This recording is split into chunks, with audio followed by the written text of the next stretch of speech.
Hello friends, welcome back to my channel. আশা করি তোমরা সবাই খুব ভালো আছো। আমিও খুব খুব খুব ভালো আছি। আর দেখো, আমি চলে এসেছি ছাদে তোমাদের সঙ্গে কিছু কথা বলতে। তো তোমরা সবাই কেমন আছো? আশা করি ভালো আছো। আমিও কিন্তু খুব ভালো আছি। আর তোমরা যারা আমার ভিডিওটা দেখছো এবং সাপোর্ট করছো তাদেরকে আমি অনেক অনেক ধন্যবাদ জানাই। আর আমার পাশে থেকো এইভাবে। আর কি বলবো জানো তো,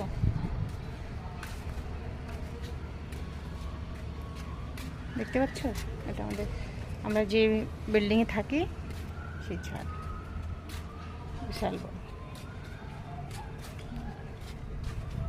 আর এখন বাজে কটা? 3টা বাজবে বোধ হয়, না? এখন বোধহয় 3টার বেশি বাজে। আর দেখো, চলে এসছে আমার বোন। আমরা দুজনে ছাদে ঘুরছি, রোদটা পাচ্ছি গরমের সময়।